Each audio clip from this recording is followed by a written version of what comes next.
What's your last memory with your best friend? I remember before my best friend got married, and she moved away and she now lives in London, and I haven't seen her in a very long time. But before that, the last thing that we did was we went to Bombay and we had a walk down Bandstand together. And it's something I still remember every time I go there. And I remember every time it's her birthday or it's Christmas or I'm just missing her. And that memory is integrated so strongly with anything that reminds me of her. And it sort of makes me miss Bombay, which is a very weird thing to say because I actually don't like the city very much. I'm very sorry, but that's the truth. Um, and then just a couple of months ago, my another friend of mine just sort of stopped smoking. And I remember I couldn't understand why it was so hard because I've never been addicted to anything. And he stopped smoking because that's his resolution for the upcoming new year. And I just couldn't understand, what it was that kept driving him or back to the cigarette or the fact that he was missing it. Like I would miss my best friend. And in fact, that's what he said, that do you remember how you associate all that memory with your friend? I associate stress with a cigarette. This is Sonali Acharji, and you are listening to Health Wealth, a podcast that hopes to leave you feeling incredibly enthusiastic about making the right choices for your well being, but also equipped with the right knowledge and the right answers to what you can do to make better lifestyle choices. I wanted to do this episode on tobacco cessation, which I discovered quite recently basically means to stop smoking for a while. And it's not easy because it's very difficult to get people to come and talk about something. Um, I did have somebody who was interested, but then felt that it would trigger her into relapse. I did have people who said, yes, yes, I'm very happy to talk, but we will not use our names or our faces. And also, can you change our voices? And so it just felt like this is a topic where the more genuine, the more honest, the more open one can be, the more it could help somebody who's listening. And I did toy with the fact is, do I get you a doctor or do I get you a recovering smoker or do I get you an ex-smoker? And I did ask somebody who's my colleague finally, I said, if you're interested, what would work for you? And she said, please get me someone who's actually quit. And that is why we have with us Aalap Deboor, who has kindly agreed to show his face and his voice and talk about his experiences. Hi, Aalap. Hi, hi, How are Sonali. you? I'm very well, thank you. Lovely intro, resonated with it on multiple levels. I mean, it's pretty much the same for me, except for the fact that I don't hate Bombay. I actually love Bombay. It's my Yeah, I was just about to say, I'm very sorry I said I don't like your city, but um, it's fine. So yeah, for me, it was pretty much the same story for ever since I joined college, which was back in 2006. Yeah, and these late night drives that my best friend and I and a bunch of us would go on, and then Bombay is especially beautiful at night. Like past 9 p.m., 10 p.m. and our weekend routine was to drive around Bombay and just park wherever you get a good view from. Could be Malabar Hill, it could be Bandstand, it could be literally anywhere in the city, and just park and pop open a bottle of Coke or get some chai from the roadside chai wala and just like have a cigarette and you know have a drink like a Coke or yeah. something. So yeah, I mean that essentially it became so embedded in our lives that the act of smoking was just something that became secondary to it, and just became second Mhm. nature. Literally, Yeah. so, yeah. I mean that's how I got on, and then 14 years later, I was still a smoker, and yeah, it Yeah. has have effects on my health. When you started in 2016, What was your perception of cigarettes, and did you have any idea how addictive it was? I mean, no, not really. You pretty much start because there's someone around you who you see who's smoking, and then it becomes like just literally something that you do, when you're with your friends. Mm. A lot of people that I was in college with picked up smoking because others around them were smoking. And then it just became like a group activity. And I mean, when you're young, you don't really care about the repercussions it's going to have on your health, right? You're just like very you don't think about those things at all. So that's pretty much Mhm. how it started for me also. Never really thought about the implications it would have on my health or anything of that sort. Just became like something to do with friends pretty much. And were you surprised at any point the fact that you realized you might have been addicted? Did it like sort of take you by shock that you couldn't stop? Yes, a lot of smokers live in denial. For the longest time, you live in denial, especially the first few years of your smoking journey, smoking habit. You sort of live in denial and you keep telling yourself you're not addicted. You can just quit anytime you want. But Mhm. it's when you don't get access to cigarettes is when you really figure out whether you're able to sort of, pull through without a smoke or whether Mhm. it's just, something else. So for me, that came around pretty much around the lockdown, which was in 2020, when you just wouldn't get cigarettes, right? Uh, Mhm. and of course, I mean, much before that, also, I had begun to realize that yes, I might be addicted to cigarettes. But then, uh, Mhm. it's something that's so difficult to give up. Like people talk about habits all the time, and they Mhm. talk about how giving up cigarettes is one of the toughest things that they've ever had to do. Yeah. It's the case actually. It is extremely Mhm. difficult. Mhm. Uh, but then, I mean, I just happened to do it, and I was lucky enough to be able to be in a Mhm. situation where it was possible for me. It's not for a lot of people, and they struggle with it. But yeah, I mean, it eventually happened for me, and yeah, I'm quite happy about that. How many times did you try to quit before you were successful? I Don't tried. tell me you got it right on the first try. Oh no, no, not at all. Of course Huh. not. It doesn't happen. I tried. I think I tried giving up about three times.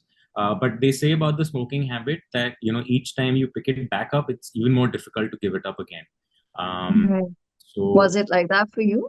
it definitely was. Mhm. The first time I gave it up, it was fairly easy. I gave it up, I think, for a month or so in 2008 or 9, maybe. I don't know. Mhm.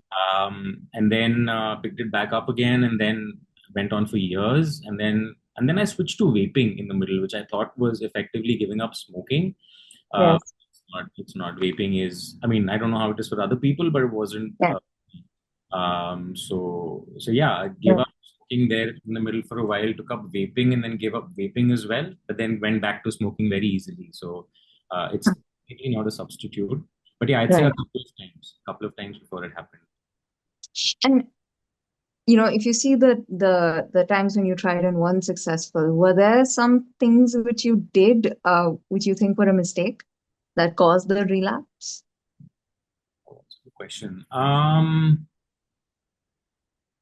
Well, just the so I had it wired into me for the longest time that the best way to deal with stress of any kind was to light up, and that is pretty much the case for a lot of smokers because it just becomes like a sting, right? Like you just every time you feel anxious, every time you feel, and I have anxiety, so every time you feel anxious, every time you feel a little bit sort of like you don't know where things are going or whatever, your first go-to thing becomes a cigarette.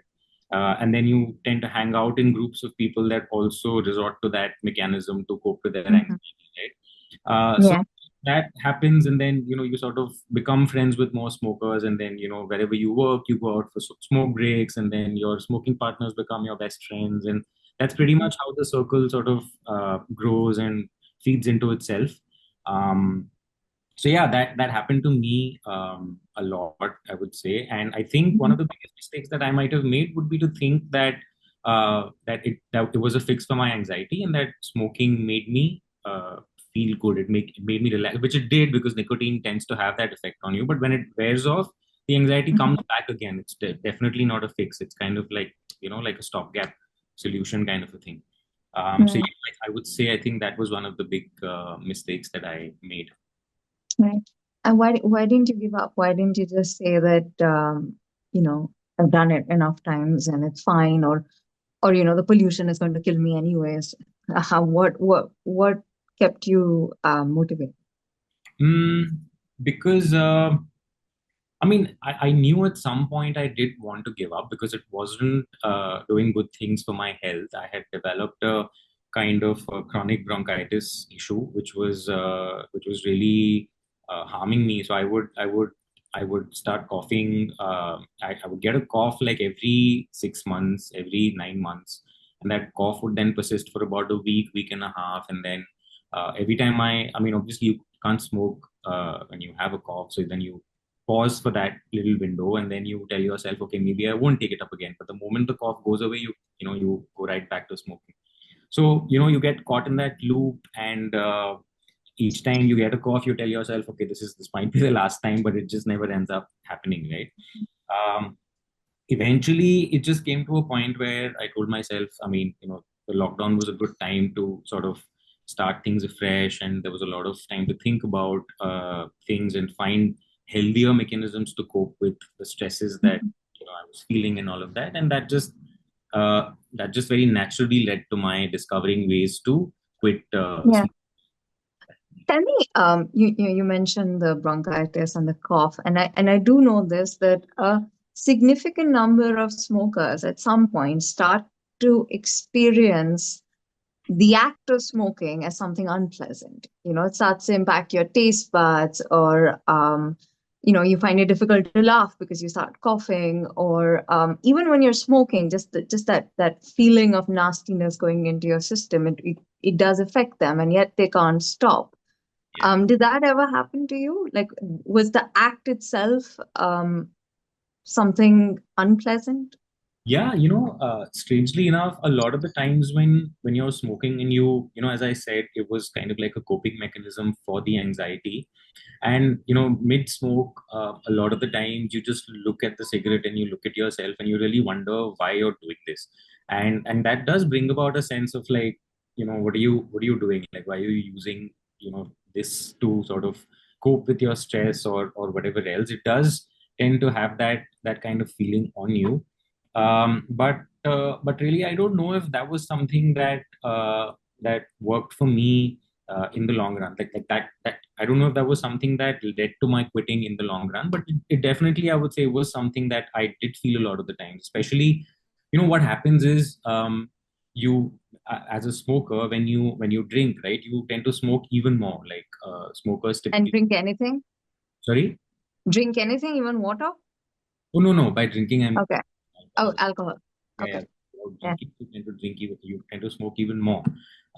So, and then you wake up the next morning and then you have this sore throat, and it's all just, you just feel really bad about the fact that you've been smoking. And yeah, that definitely, because now after like when I wake up in the mornings, I now I run, so my lungs have been cleared out, and I also I do meditation. So I'm trying to reverse as much of that damage now as I can. But when I wake up in the Yeah. morning, it's much better. I really like the feeling of not, having that wheezing all the time and being breathless or short of breath. And as you mentioned, smokers, a lot of times, when you laugh, you sort of tend to get into this coughing fit, right? That doesn't happen anymore.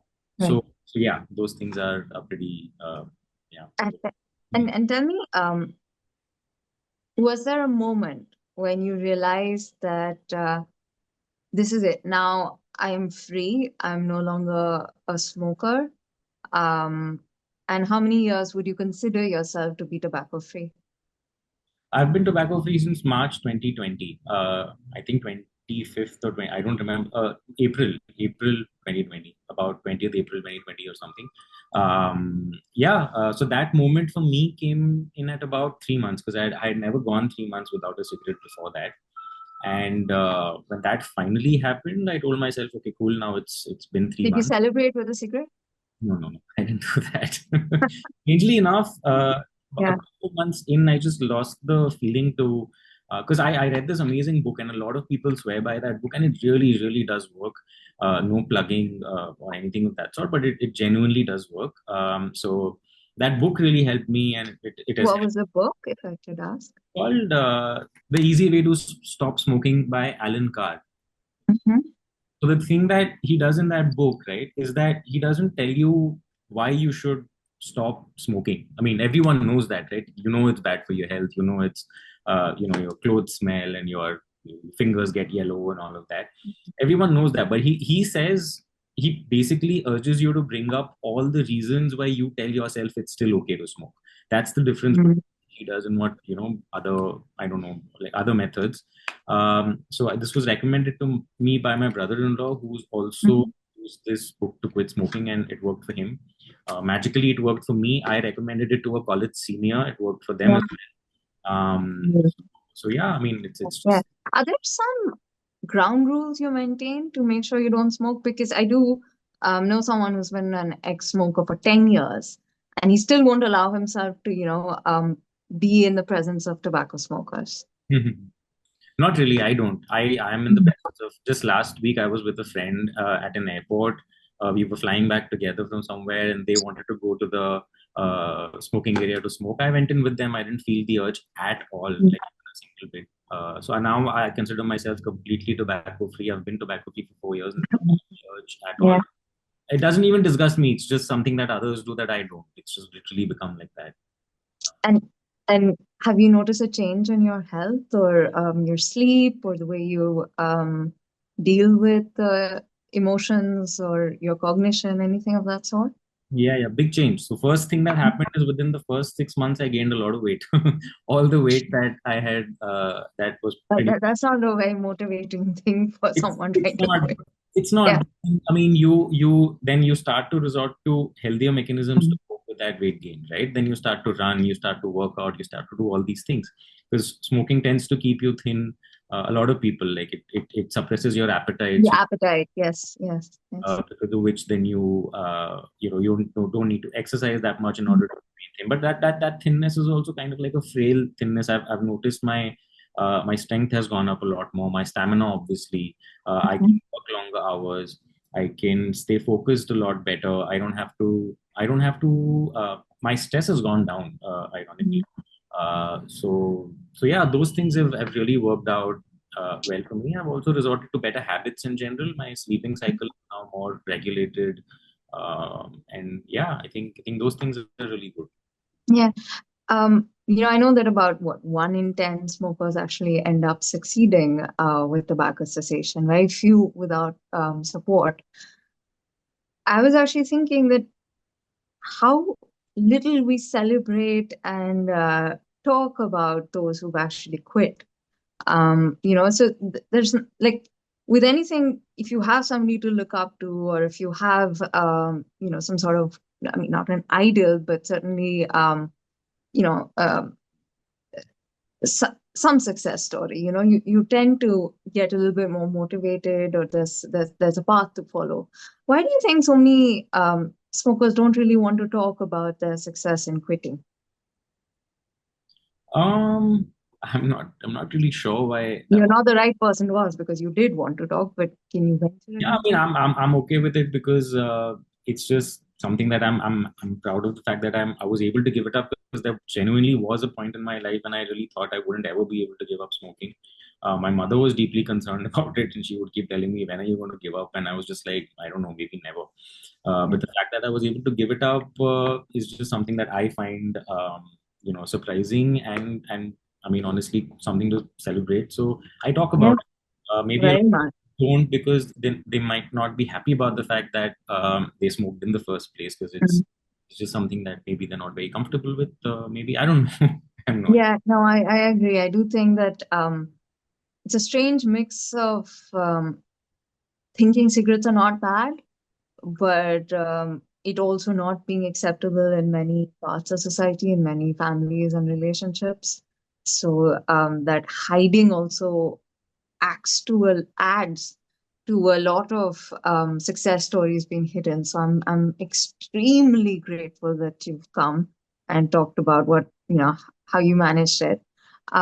one last thing, if there's someone listening who might be interested in quitting, um, any words of advice? First things first, it's really easy to to have been a smoker and to have quit smoking and then give gyan on how you should quit and all of that. I'm definitely not one of those people. I know how difficult it is, and I know exactly why people find it difficult to give up smoking, because it does in the moment really help you cope with your stress and all of that. So just first things first, I mean, people shouldn't be hard on themselves for not being able to quit and for going back to smoking. I mean, it happens. It's just something that happens. The other thing is, maybe uh, I think what also helped is the fact that I quit when the lockdown was on, right? So A, it was difficult to get cigarettes, and B, I didn't have too many smokers around me. I was alone in my house. My parents were not around me, and I wasn't in the company of smokers. So automatically that brought down the urge. So I would say maybe not going on those smoke breaks with your colleagues or with friends and all of that. I think that would be a good step in the right direction, and definitely maybe try and get your hands on that book, because that really helped a lot of people. There's also an audio book version of it, so I think that can also Yeah, help reading. But great. Thank you. Thank you so much.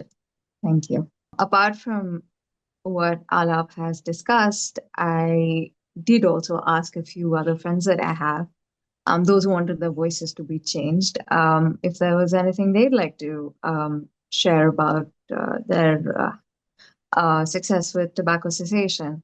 And one of them said, and she expressively asked me to do this. She said, please make it known just how bad a cigarette is, because we just seem to think when we start that it's not that bad. It's just once in a while. It's just a small thing, or that there's enough of pollutants around us to kill us anyways. The thing is, there's a lot more in a cigarette. And I'm going to quote this, which I have from various studies collected, that there are approximately 600 ingredients in cigarettes. When it burns, it creates 7,000 chemicals, out of which 69 of these chemicals are known to cause cancer. If you are interested, please go to the website of the American Lung Association. And there is an incredibly detailed list of all these chemicals, which includes arsenic, which is also then rat poison, butane, which is in lighter fluid, formaheldyde, which we use to preserve dead bodies, lead, which is used in batteries, tar, which is used in roads, toluene, which is used in paint, and naphthalene, which is a thing that one would never really want to smoke. So you aren't smoking the dried leaves of a plant. And yes, if your grandparents or did so and lived for many, many years, that cigarettes were different then. There's incredible amounts of research going in to ensure you stay addicted, because there is money to be made in that addiction. And I really will do an episode one day to look at this from a medical perspective with a doctor as well, because a lot more is happening to you thanks to a cigarette than any other pollutant in your life. Did you learn something on this episode, and did this add any value or meaning to your life? I'd really like to know your thoughts about this podcast and your health experiences. You can write to us at pods@indiatoday.com, or you can message us on 8588 966 And you can also reach out to us on Facebook, X, Instagram, and all other social media channels that might exist. We're there or not.